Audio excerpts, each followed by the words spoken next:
The phone rang at 2:07 a.m., slicing through the quiet of my apartment in Austin, Texas. I answered half asleep, only to hear my mother screeching. "Elena, your sister is in the ER. We need $13,000 right now. If you actually care about this family, you'll send it immediately." My father grabbed the phone next, shouting, "Don't make this difficult, pay the bill." I blinked into the dark, completely calm. "Call your favorite daughter," I said. Then I hung up and turned off my phone. I'm Elena Brooks, 33, a senior project analyst who left home at 18 and never looked back. For 2 decades, my parents have treated me like their personal bank tuition, cars, rent, vacations for my sister Lily. Every crisis magically became my financial responsibility. But at 2 a.m., something in me finally shut off. I didn't send a penny. At 9:14 a.m., a voicemail from the Austin Police Department waited on my phone. "Miss Brooks, we're calling regarding a welfare check involving your family." My stomach dropped. But not for the reason you think.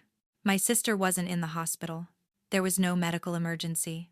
Instead, officers responded to a disturbance at my parents' home. A neighbor reported screaming, threats, and an attempt to stage a fake emergency to extort money. The officer added gently, "It appears your family intended to involve you financially. You were listed as the target." Target. That word hit harder than anything my parents ever said. My parents later tried to spin it as a misunderstanding.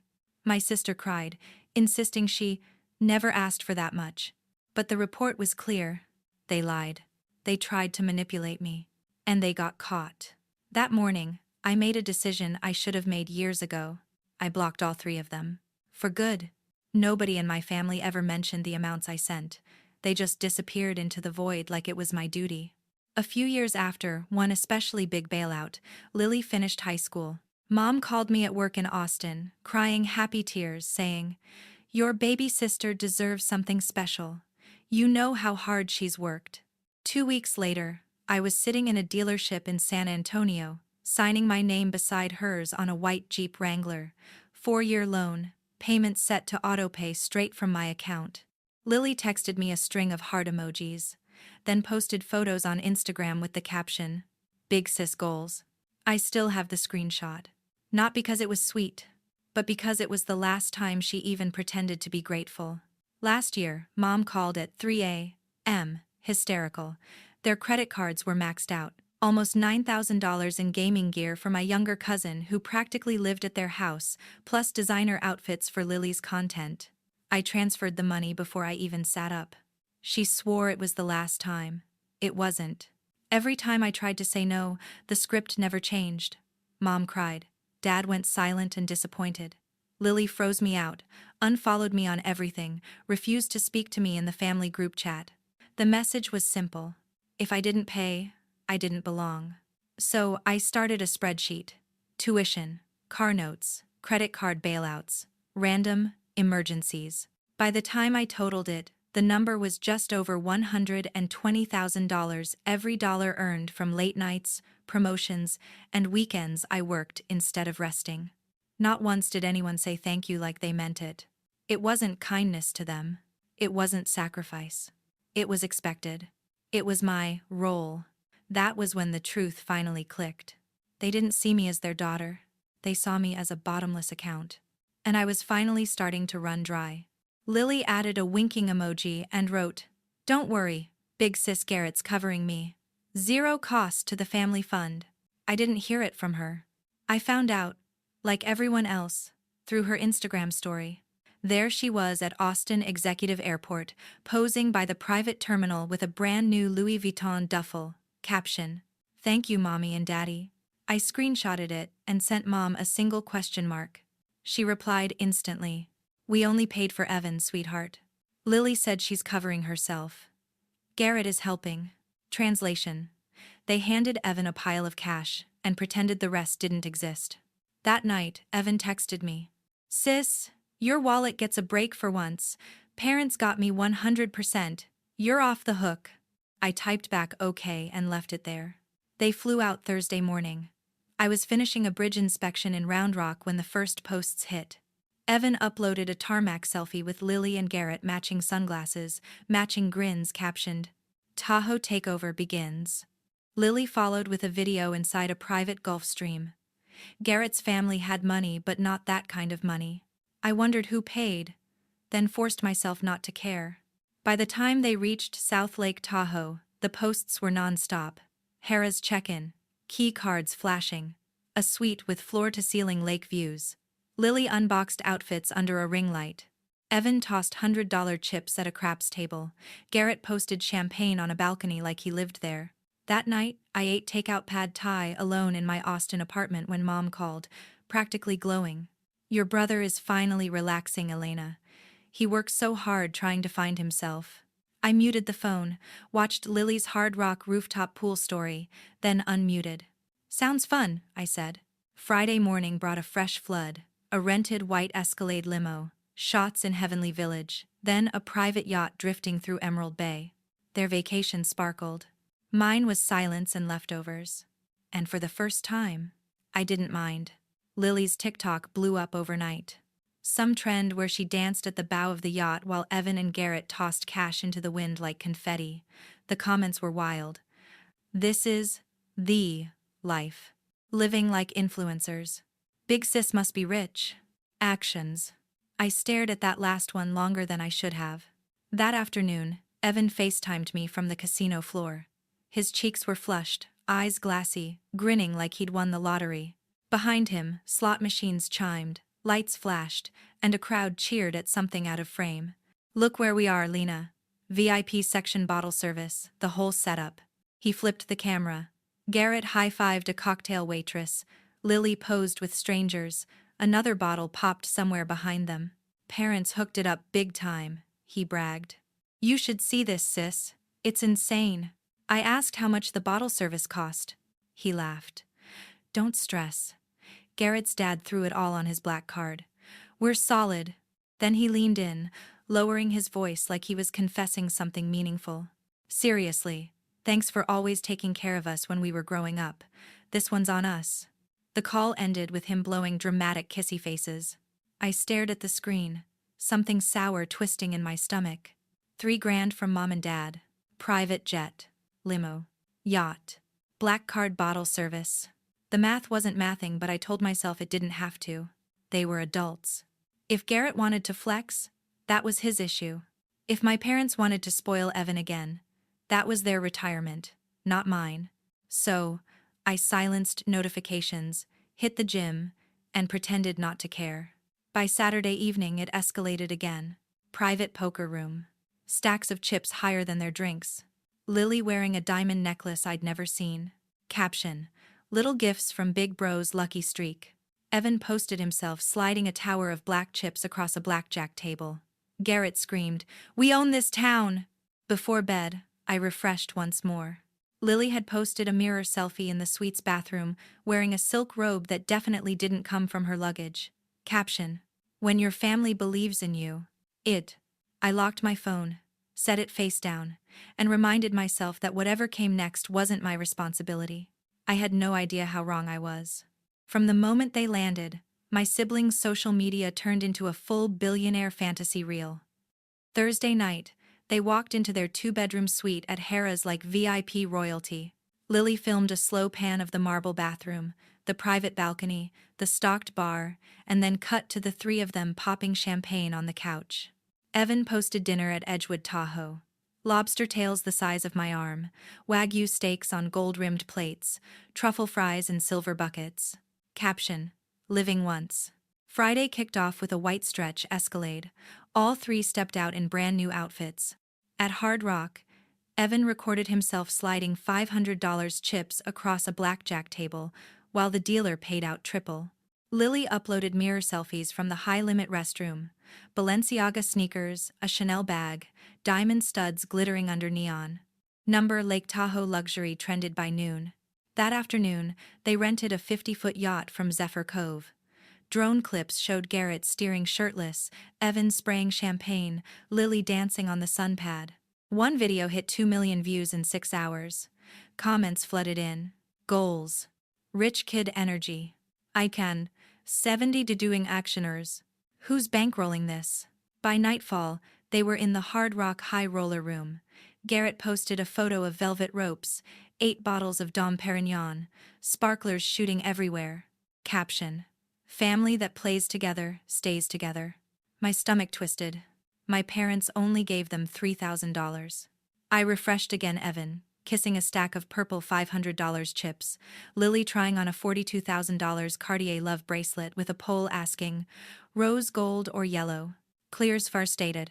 Saturday morning, the extravagance escalated. Rooftop brunch, private cabana, towers of seafood, bottomless mimosas. Lily went live as Evan and Garrett tossed cash into the lake for a drone shot. Someone asked, "Where's all this money coming from?" Evan laughed. "We're blessed." But I knew my parents' finances. And $3,000 didn't buy any of that. Not even close. Garrett came from money, but even I knew his dad drew hard financial lines. Something was off. The longer I watched their posts, the more that old, familiar dread crawled up my spine. By Saturday afternoon, the uploads slowed. I let myself hope they'd finally crashed. But then the floodgates blew open again. A private poker room this time. Velvet table, professional dealer, stacks of chips piled so high they needed separate trays. Evan filmed himself calmly, shoving nearly $50,000 into the center like it was nothing. Garrett whooped when he won the next hand. Lily sat on Evan's lap, wearing that Cartier bracelet, the bracelet filming straight down at the mountain of chips. Caption: big bros on fire tonight. I did the math. Buy-in for that room? $25,000 per person. 3 seats. Plus the yacht. Plus the bottles. Plus the jewelry. They had burned through well over $200,000 in 48 hours.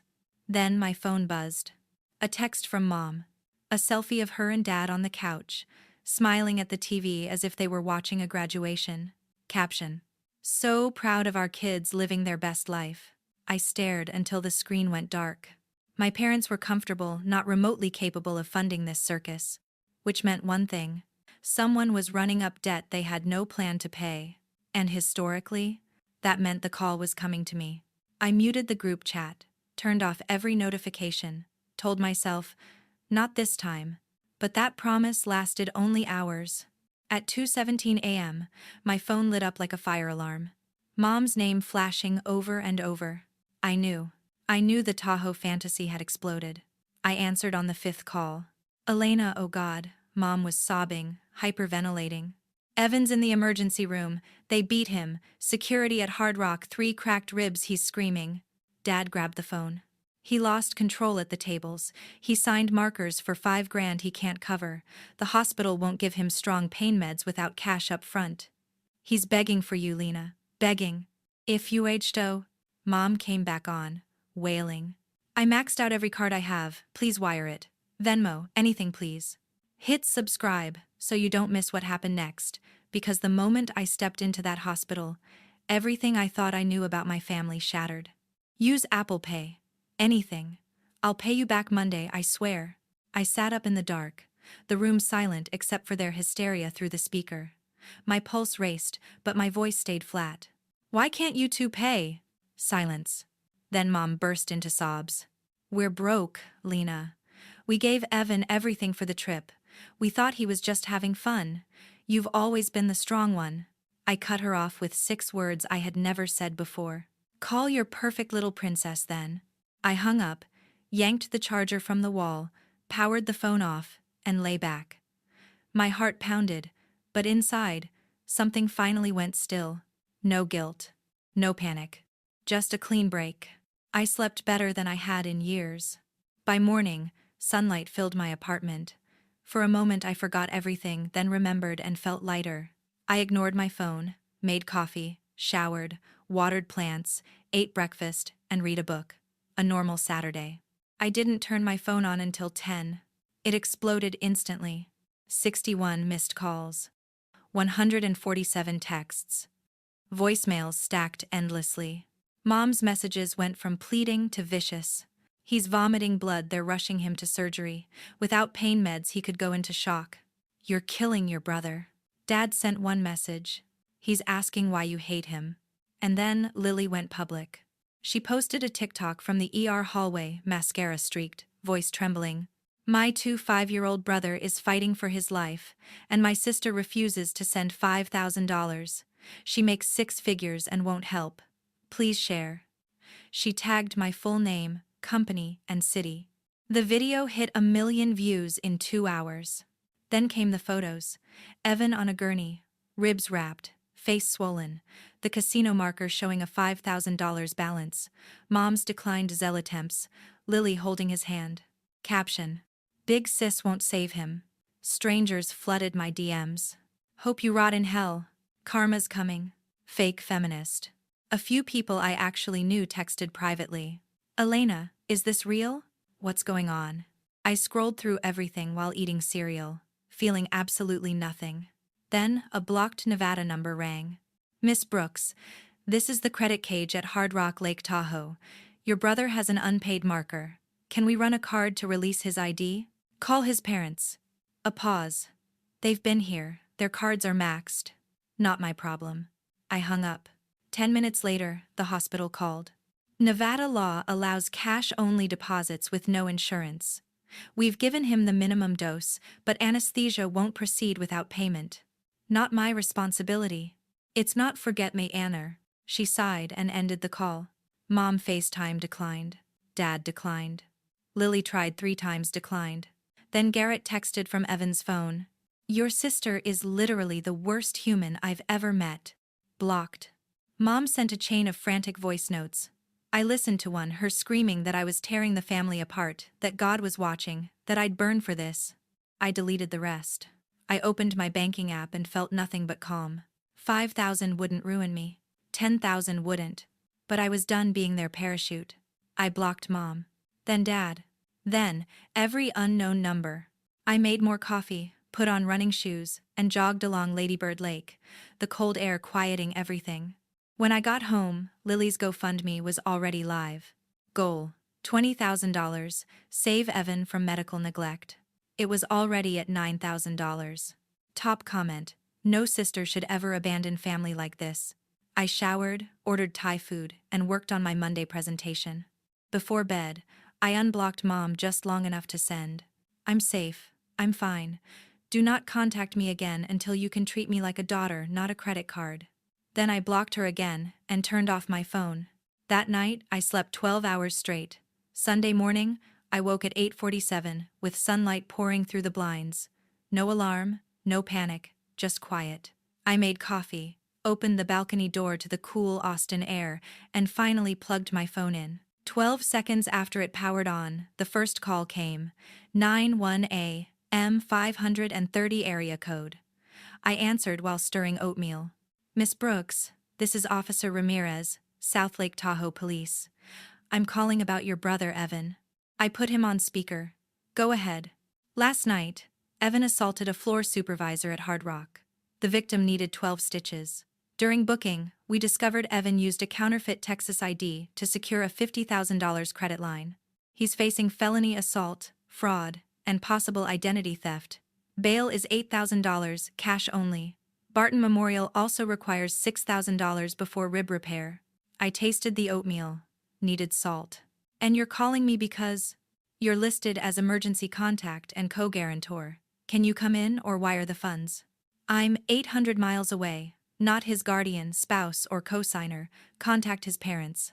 He hesitated. They can't pay. Evan asked us to keep trying you. Then he lied. I'm not paying. Goodbye. One helped. I ate breakfast on the balcony while my phone exploded. Mom had sent 312 messages overnight. Photos of Evan handcuffed to a hospital bed, swollen and bruised, screenshots of the fake ID with my old address edited on it. Her voice notes alternated between begging and accusing. Dad's lone text read, "He's looking at prison, Elena." Then Lily escalated everything. She went live on Instagram and TikTok from the police station, parking lot, messy bun, fake tears, dramatic tremble in her voice. My brother is under arrest because my sister refuses to help. The police won't release him without $14,000. He used a fake ID because he was desperate. This is what happens when family abandons you. She tagged my full name, workplace, and city. And just like that, my name was trending again. Lily zoomed in on the police station sign, then on her trembling lip, 1.2 million viewers and climbing. The comments were brutal. People doxed my work email, LinkedIn, even my apartment complex. Garrett messaged me from 3 accounts. "You're evil. Hope you can live with yourself. Karma's real." Blocked. Then the hospital social worker called, voice soft and rehearsed. "Miss Brooks, Nevada law requires payment before non-life-saving procedures. The team can't plate the ribs until the deposit clears. Your parents' credit is frozen. I'm sorry they're having a hard day. That's between you and them." A pause. "Your brother is asking for you by name. He asks for a lot of things." I hung up. Mom tried FaceTiming from the police station bathroom, declined. Dad tried, declined.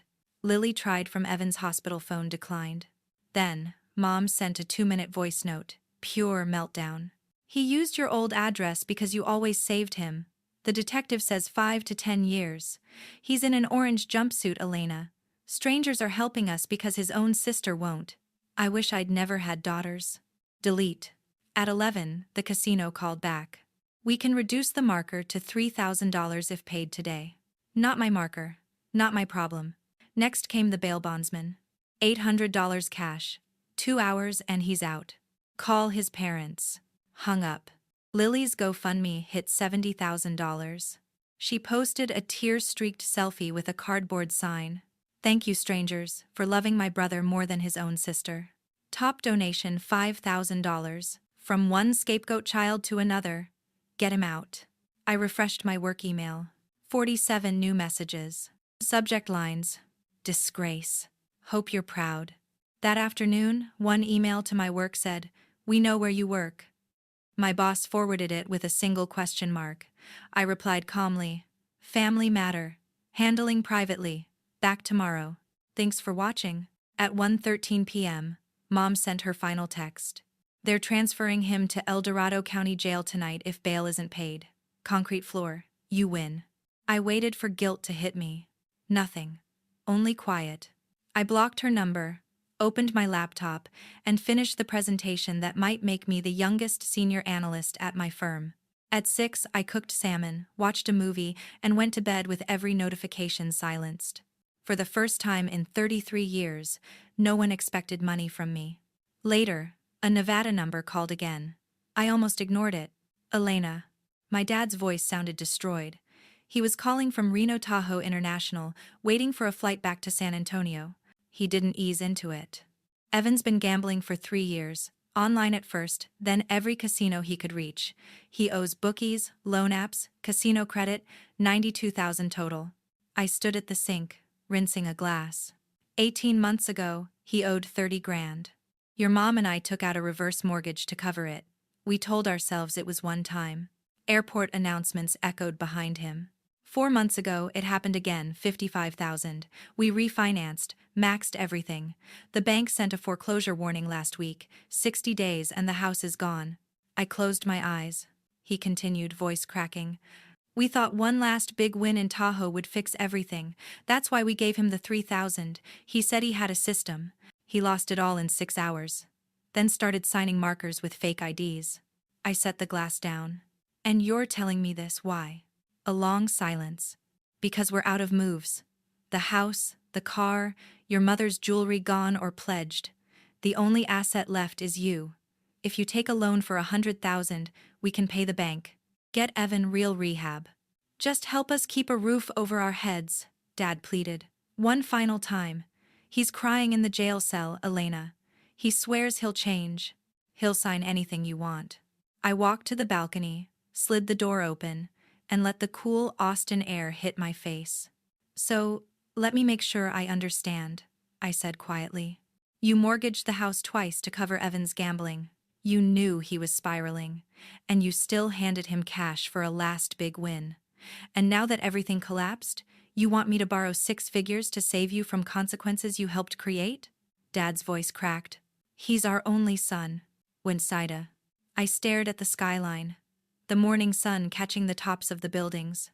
"That's the problem, Dad. You've always had only one son, and 2 daughters who never counted." Silence stretched so long, I thought the call had dropped until he whispered, "Please, Elena, I'm begging you. I'm on my knees in this airport. I closed my eyes. You taught me my whole life that family comes first, that the oldest carries everyone. I lived by that for 33 years. The second I stop, suddenly I'm the villain. He broke then loud, choking sobs. I'm sorry. I know we failed you. I know we put him first every time, but if you don't help, we lose everything. Evan goes to prison. Your mom and I will be homeless at 60. Is that what you want? A hawk circled over the river below. No, I said. It's not what I want, but it's what you built, and I'm done paying for it. Elena, please, he's your brother. You're really going to let him rot in jail? He's 26, I said. He made adult choices. Now he faces adult consequences. Please. Goodbye, Dad. I ended the call. I waited for guilt to crash over me, for the instinct to rescue, fix, repair. It never came. I blocked his number.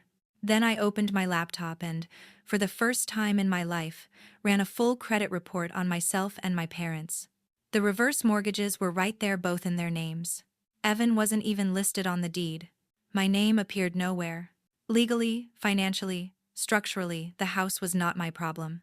It had never been my responsibility. I closed my laptop, poured a glass of wine at 3 in the afternoon, and sat on the couch. The silence in my Austin apartment felt strange and new. No buzzing phone, no frantic messages, no heaviness in my chest. Just me, my space, my life. I thought of the little girl who hid straight-A report cards because Evan's basketball mattered more. The teenager who worked non-stop so her brother could chase dreams he'd drop in a week. The woman who postponed buying a home or taking vacations because every spare dollar had to rescue the golden child. All of it ended with one phone call. I didn't feel victorious, I felt free. That was the last conversation I ever had with my father. The harassment lasted 7 days. Burner texts, fake email accounts, a letter taped to my door. Aunt Linda called sobbing that Mom had a breakdown. My cousin Marcus FaceTimed me from Mom's phone, showing her curled on the couch holding one of my baby photos. Lily posted daily TikToks. Day 4 without a home because my sister won't help. Her GoFundMe hit $112,000, all from strangers convinced I was the villain. By Wednesday, the Clark County Recorder's Office posted the foreclosure notice. The house on Coral Shale Street was padlocked. A neighbor sent a photo of the yellow eviction sticker. My parents had 30 minutes to grab what they could. That same afternoon, Evan appeared before a Nevada judge via video. The plea: felony fraud reduced to a misdemeanor, plus 90 days of inpatient gambling treatment. He accepted. By Friday, he was on a prison bus headed north. Lily's influencer career collapsed next. Fashion Nova, Pretty Little Thing, and several whitening brands dropped her within 48 hours. Reddit threads shredded her reputation, calling her the girl who cried Cartier. She lost 500,000 followers. Her final live stream came from a cheap motel, mascara streaked, begging people not to unfollow. The chat answered with laughing emojis. I didn't watch. I didn't need to. I changed my number, first sent the old one to a Google Voice graveyard, and gave the new one to only 8 people. I blocked every relative, made my Instagram private, and erased years of tagged photos. By Sunday night, I'd signed a lease on a new loft in Austin's East Side Arts District, 20 minutes from my old place. The movers arrived Monday at dawn. By noon, I was gone. No forwarding address. The silence that followed was surreal. No more late-night emergencies. No more guilt disguised as love. No more financial panic that wasn't mine. My inbox held only work and real friends. My phone battery lasted 2 days. I walked to the corner cafe each morning without someone asking for $10 until Friday. I hiked alone on weekends. I cooked dinner without waiting for the next crisis. One evening on my balcony, I realized my shoulders hadn't tightened once in 6 days. I opened a bottle of wine I'd been saving and cried, not from sadness, but from relief. Cutting them off wasn't cruelty. It was oxygen. I finally understood that boundaries aren't betrayal, and choosing myself isn't punishment, it's survival. Out of habit, I checked the inmate search once. Evan, transferred to state rehab. I closed the tab. Lily's final post was a blurry U-Haul picture, starting over with nothing, thanks to blood. 3,000 likes, then her account vanished. Mom tried one last time, a letter forwarded from my old address. Inside, a Polaroid of me at 6, smiling in a backyard pool. On the border, in her handwriting, "We're sorry." I looked at it, then dropped it into the recycling. I didn't hate them. Hate requires energy. I turned 33 that fall. I bought a cake, invited 3 coworkers, turned friends, and we ate it under string lights on my balcony. No demands, no tears. Just laughter, and a sky that finally felt like mine. For the first time in my life, the only person I had to carry was myself, and it was the lightest I had ever felt. Drop a comment if you've been the responsible one, expected to sacrifice everything, while others created every crisis. Tell me what part of my story hit you the hardest. Your words help remind the world that boundaries are not cruelty, they're the first step toward finally breathing.